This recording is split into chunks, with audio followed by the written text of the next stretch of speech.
Good morning.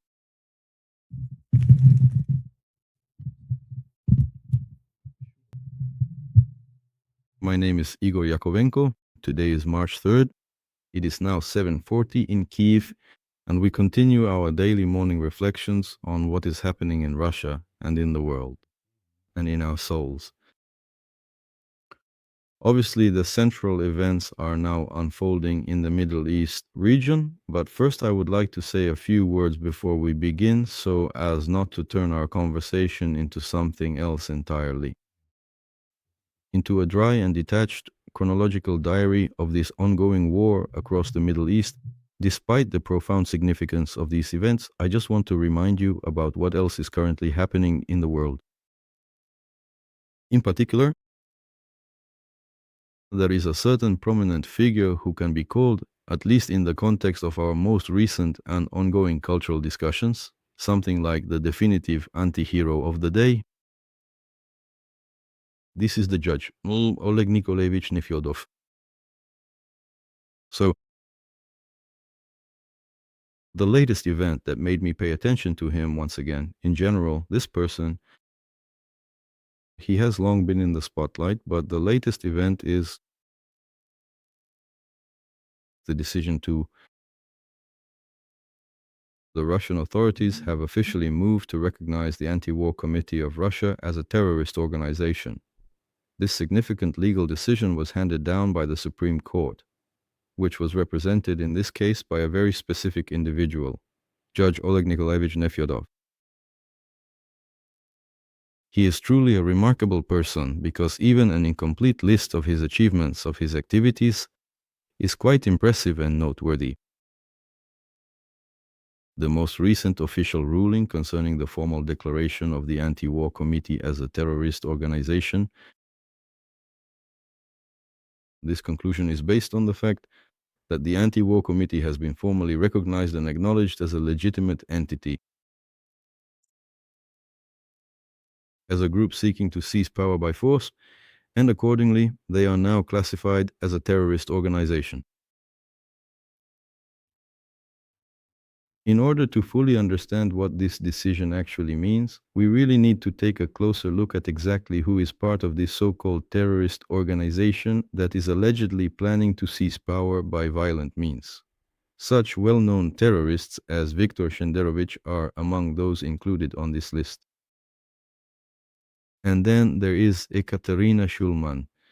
You can just imagine Shulman and Shenderovich slowly crawling toward the Kremlin together, so to speak, tightly clutching long sailor ribbons between their teeth and firmly gripping heavy grenades and crooked knives in their hands. Well, in general, Oleg Nikolaevich is certainly quite something. Before this, he committed an entire sequence of similarly extraordinary achievements. For example, he declared as extremist organizations that don't even exist in reality, such as the international LGBT movement, the international Satanism movement. In other words, he banned things that don't exist. He recognized Navalny's Anti-Corruption Foundation as a terrorist organization. Then he successfully performed a diverse range of other feats. For example, he disbanded the political party Parnas. Then what else did he do? He officially refused to register the candidate Ekaterina Duntsova. They officially refused to register Nadezhdin. Yes, and yet another extraordinary and controversial political move he committed. He officially suspended the long-standing ban on the activities of the Taliban movement. So the Taliban is now considered acceptable by the state, but Shulman and Shenderovich, they're terrorists. But the Taliban are just regular guys. So, well, in short, he's done a great job. Of all historical figures, he reminds me most of all of Andrei Yanuaryevich Vyshinsky. That is, every era gives birth to its own heroes. If Stalin's brutal reign of terror gave birth to the notorious Andrei Yanuaryevich Vyshinsky, who, while serving as the chief state prosecutor and in his various other high-ranking positions, provided the extensive legal justification for the entirety of Stalin's systematic terror. Well, Putin's terror is justified by another lawyer, Oleg Nikolaevich Nefyodov, who, rightfully, can be considered the anti-hero of recent days.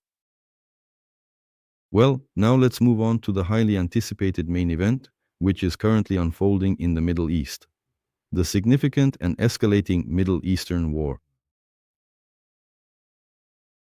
What can be said based on the fact that today is the fourth day of this war? Well, just yesterday I was very strictly told and informed that this ongoing war, well, what I'm actually referring to is my detailed conversation with Sergei Maratovich Grabsky regarding the current situation. He always makes adjustments to the terminology. He said it's incorrect to call this a war, it's a military operation. All right, a military operation then, although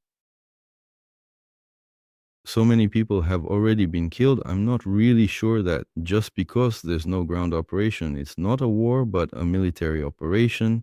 Well, fine, in the end, he probably knows better. So, the joint military operation by the United States and Israel, directed against Iran.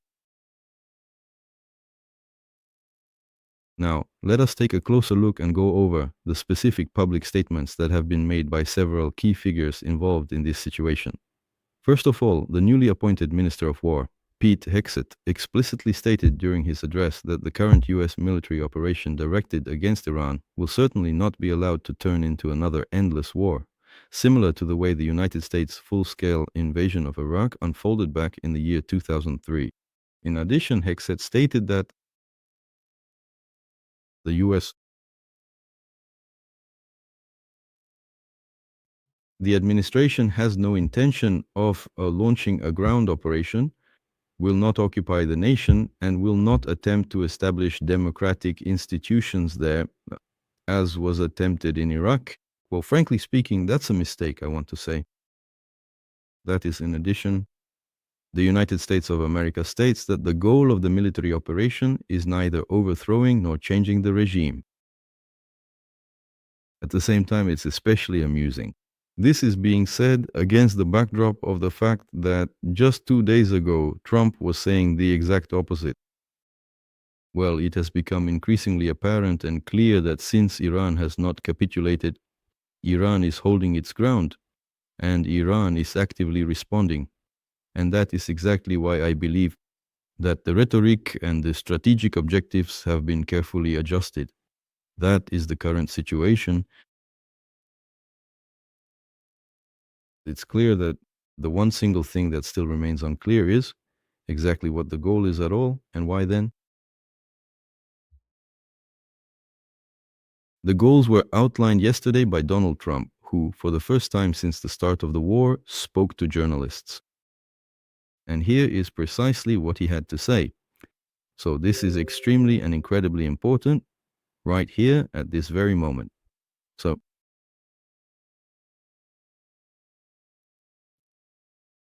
he named 4 goals. The first is to destroy Iran's missile capability. The second is to destroy the Iranian Navy. The third is to prevent Iran from obtaining nuclear weapons. And the fourth is to destroy the Iranian Navy, to prevent Iran from arming and financing terrorist armies in other countries. So, 4 goals. As we can see, among these 4 goals, there is no mention of overthrowing the Iranian regime. What I mean is, well, I'm trying to somehow understand the internal logic here. If the regime is not to be overthrown, then how can these goals be achieved? Because this particular regime sets precisely the kinds of objectives that are rightfully expected to be achieved. Prevented. So, in short, once again, it's all unclear. Once again, it doesn't make sense. And I would like to emphasize very clearly once again, this time regarding the various strategic goals and objectives established by the United States of America. In this military operation, not a single word has been spoken or mentioned at all about changing the ruling regime in Iran. As a matter of fact, this means that today it is extraordinarily challenging and difficult for Trump to clearly and effectively articulate what he truly intends to achieve in this war. Because if regime change is not explicitly set as the primary goal, then it remains completely unclear how everything else will be accomplished. Because it is abundantly clear that a regime whose ultimate goal is to obtain nuclear weapons will undoubtedly continue to try to do exactly that. It is perfectly clear that a regime whose objectives are to completely dismantle Israel as a state. In the Middle East, they will actively work to provide weapons and financial support to terrorist armies everywhere it possibly can. It is clear that a regime whose ultimate goal is to destroy, including the United States of America, and that is also one of its primary objectives, will of course need both missile technology and nuclear capabilities for this. So in reality, without changing the regime, it is practically impossible to achieve any of the goals set out in Trump's speech. That is, it is possible to temporarily halt or make it more difficult for Iran to pursue its objectives. But it is clear that if the regime does not change, and changing it is not one of the goals, then obviously, in this case, all these objectives are unattainable. At best, only cosmetic changes can be made. You can do something, but you cannot achieve this goal in any way. That's it. So the question is about the duration of the war. If the Secretary of Defense Hexit stated quite clearly that this war would not be extended for a long period, then Trump said that no matter how long it lasts, everything is fine. From the very beginning, we predicted 4 to 5 weeks, but we have the capability to hold out much longer, and we will do so. To put it in another way, and looking at the actual facts of the situation, Donald Trump is fully prepared to continue this fight indefinitely for as long as it takes. At the same time, if we take a moment to remember that Hexit explicitly stated there would be no ground operation, I would like to draw your direct attention to Trump's truly remarkable and noteworthy words. In a recent interview with the New York Post, where he very clearly and specifically stated that he does not rule out sending troops to Iran, American troops for a ground operation if necessary. Well, this is very characteristic of exactly what is happening right now. The Minister of War says one thing, while Donald Trump says something completely different. As a result, it is absolutely impossible to understand what they are trying to achieve by carrying out this military operation. I am returning once again to the point that I have made many times before. The main problem with this operation, the military problem, is that it's being led by a fool. Simply a person who doesn't understand what he wants, a person who changes his position literally every minute. This is a very characteristic manifestation of this. In other words, this is a person who is constantly in trouble. That is, he never gets out of it. He doesn't just constantly finds himself in trouble. He remains stuck in it. Because, well, a perfectly clear illustration is the leader, the current president and leader of the most powerful nation on the planet, Donald Trump, officially declares that he is ready and that he fully agrees to resume diplomatic negotiations, because the newly established leadership of Iran specifically asked him to do so. At the same time, the new leadership of Iran publicly declares that they categorically refuse to negotiate with the United States of America and the State of Israel. So the most complicated situation continues. The most powerful and the most influential nation state in the entire world says that it truly wants to engage in a dialogue with Iran. And yet, Iran simply responds by saying, "No, go away. We have absolutely no desire to talk to you." Well, I do not know what could possibly be more shameful than that. And finally, it seems to me that the most important thing in this entire story is that both the serving ministers of defense of the Knesset and the Prime Minister of Israel, Benjamin Netanyahu. Israeli Prime Minister Benjamin Netanyahu recently suggested that the Iranian people should take steps to change their own governing regime. This significant diplomatic position was further confirmed and reinforced by the United States Secretary of State Marco Rubio, who explicitly stated that the authorities of the United States of America are hopeful for the eventual overthrow of the current ruling regime in Iran as a result of the protests, but this is not the goal of Washington. To be more specific, let me find his direct quote. And it reads like this: "We hope," this is Mark Rubio, "we hope that the Iranian people will be able to overthrow this government and establish a new future for the country. We would sincerely and very much like for this to become a distinct possibility in the future." End of quote. So, you see that these people say and do things.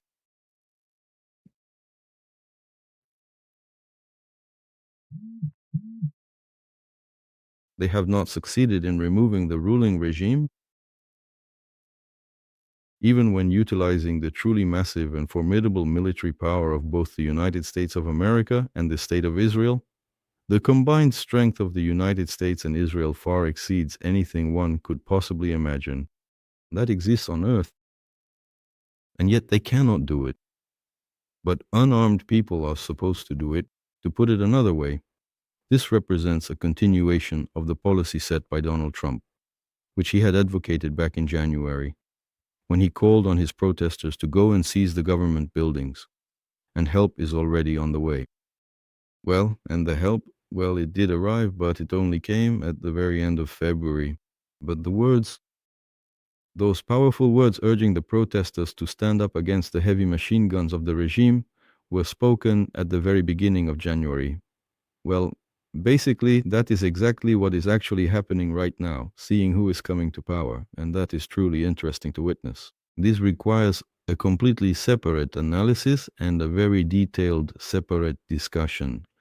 Apparently, the person who has really come to power, taking on the significant role of the top leader, is a very bright, interesting, and complex Iranian ruler, a new ghoul, and that person is indeed Ali Larijani. He was one of the most prominent and influential high-ranking figures of the Islamic Revolutionary Guard Corps.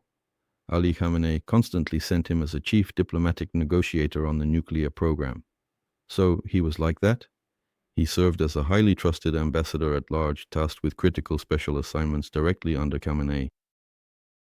In addition to that, he is a media person. He headed Iran's state television company. To put it more clearly, he is an influential person who for many years actively shaped and directed the national media agenda of Iran. In addition to that, he also served as the presiding head of the Supreme Council for a significant period of national security. And now he has returned to this position again. It is important to note that he also headed the Islamic Consultative Assembly and served as its speaker for many years.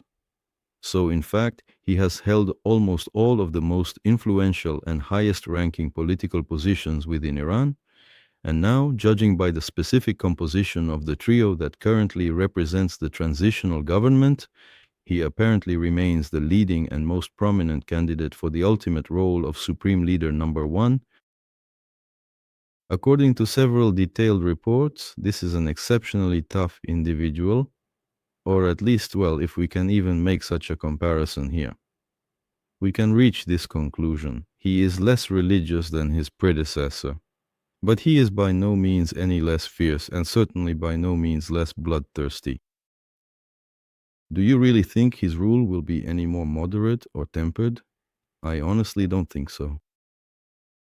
Perhaps it will be more unpredictable. But this is a topic that truly requires serious expertise,